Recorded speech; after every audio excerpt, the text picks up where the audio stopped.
Oi pessoal, tudo bem? Hoje a gente vai estar dando continuidade às nossas aulas na parte de gerenciamento e manutenção, né, especificamente da parte de conceitos. Né? Hoje a gente vai estar falando sobre conceito de falha, né? A gente já falou sobre conceito de montagem, conceito de confiabilidade, enfim, a sequência está lá na playlist de gerenciamento e manutenção. Então, falando sobre o conceito de falha, a gente tem como falha qualquer entrave no processo que venha prejudicar o funcionamento de um sistema ou circuito, né, o qual ele permanece até que se tenha uma determinada providência, né, ou ação específica sobre aquela condição.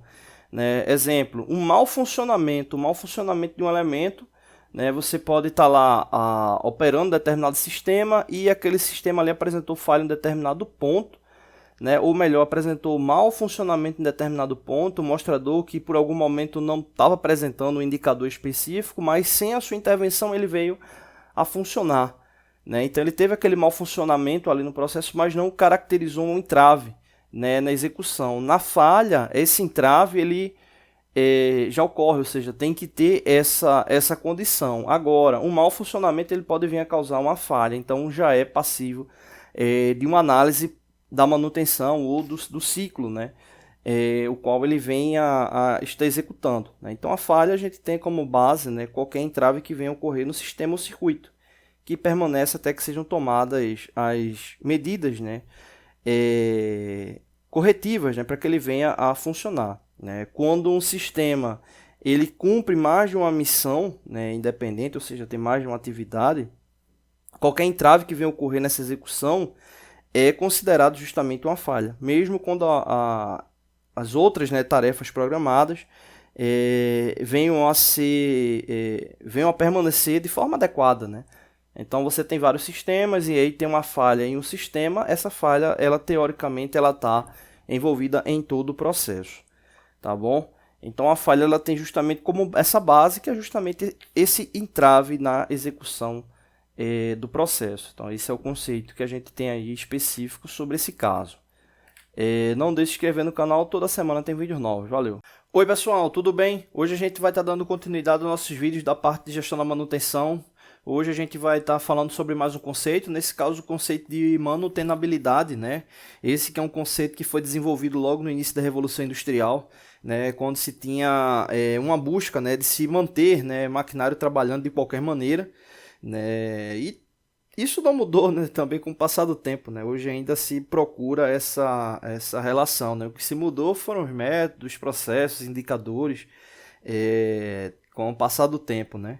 E aí, no caso, a manutenção em si, né, ela passou a ser gerida por meio de indicadores, né? Então, esses indicadores, eles acabaram dando subsídios, né, para vários conceitos. Né? Então, hoje, a área da gestão da manutenção ela te dá uma possibilidade muito grande de analisar os indicadores, né, desde prospecções de elementos que estão dando uma baixa confiabilidade para chegar em aspectos que vão te dar uma alta confiabilidade. Né?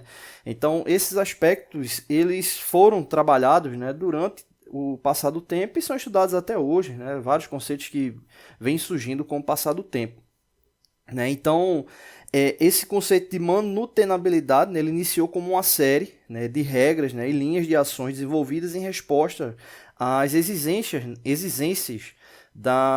do setor de manutenção, né, os mecânicos propriamente ditos, né, que executavam o processo de manutenção. Né? E aí, justamente, com o passar do tempo, essa criticidade ela foi aumentando e os conceitos eles foram sendo aplicados, né, a literaturas, né, ou seja, de fato sendo criado algo escrito que venha determinar um segmento com base em dados já estudados. Né? Então, para se ter, né, um processo confiável, né, na manutenção, a manutenabilidade, né, esse conceito ele foi sendo cada vez mais inserido no processo fabril. Né? Então, se a gente for levar em consideração uma definição, a gente pode entender que a manutenabilidade é o constituinte de um produto projetado, né, um mecanismo, né, e que garante a habilidade do produto de executar, né, de forma plena as funções, né, para o qual foi destinado. né? E aí, no caso, entra justamente o conceito, ou seja, sustentar durante a vida útil o mínimo de custo e trabalho. Né? Ou seja, se eu projeto um determinado equipamento, qual é a capacidade daquele equipamento ele vir a sofrer manutenção durante o processo, manutenção de fato controlada, e que venha de fato aumentar a vida útil dele, né? Ou manter a vida útil dele. Né? Então, manutenabilidade é justamente a classificação, né? Ou a definição do elemento ele poder sofrer a manutenção, né? Ou seja, ele ser mantido. Né? Então, entenda-se que a manutenabilidade está muito ligada a isso. Né? Quantas e quantas vezes a gente não se depara com elementos, né? Equipamentos que funcionam ali durante um determinado tempo e quando apresentam uma falha, às vezes uma falha crítica, e a manutenção é cara ou é um processo complicado de se fazer a manutenção, né? Então ele tem um indicador de manutenabilidade baixo. Né, enquanto outros elementos eles possuem um indicador de manutenabilidade bem elevado. Né? Então a manutenabilidade ela tem justamente como fato esse indicador. Tá bom? Não deixe de se inscrever no canal, toda semana tem vídeos novos. Valeu! Oi pessoal, tudo bem? Estamos de volta com nossos vídeos aqui da parte de mecanismos. Né? Um cálculo simples aí referente a RPM de polia.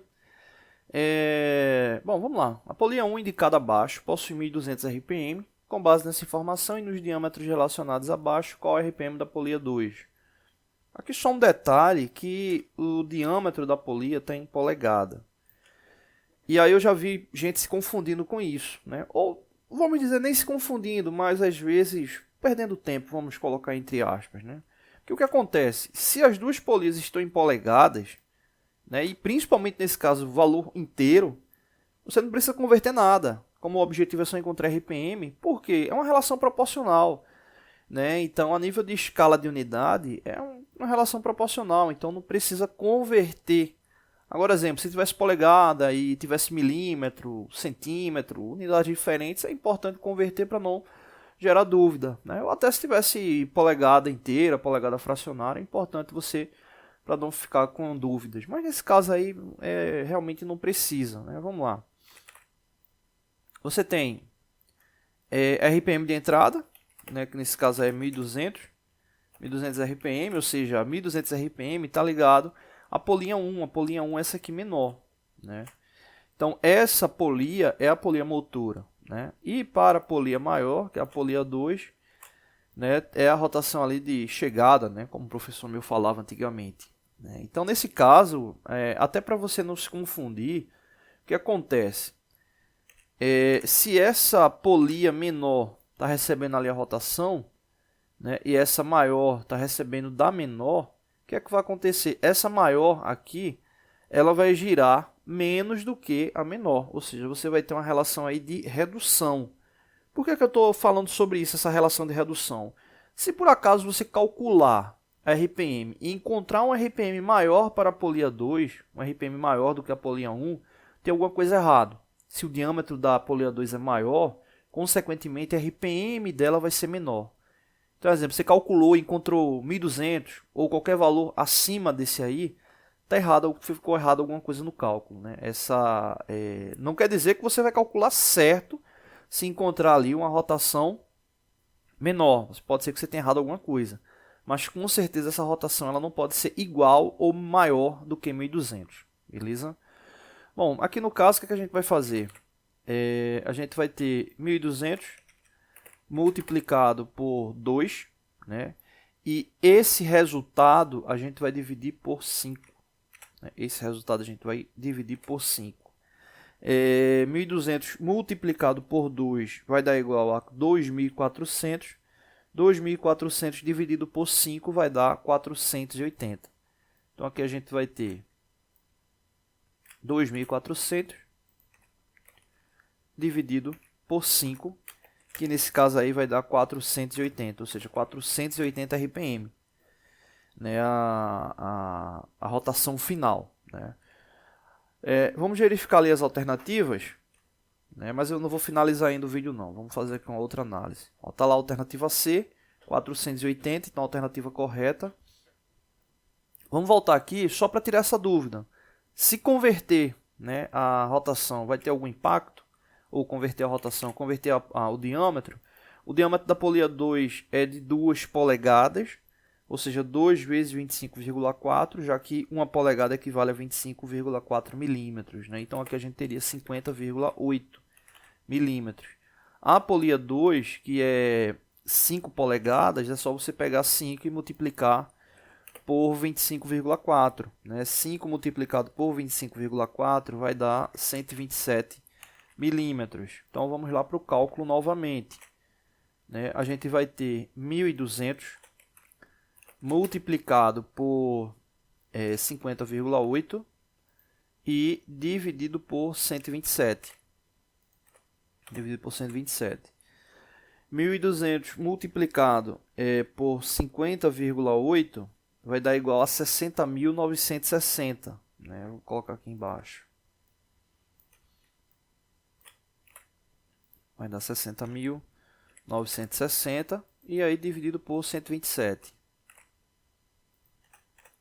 Esse valor dividido por 127, ele vai dar igual a 400 e colocar aqui do lado. Ele vai dar igual ali a 480 RPM. Né? Então aí só para não gerar dúvidas, tá bom? Então é isso, não deixe de se inscrever no canal, toda semana tem vídeos novos. Valeu!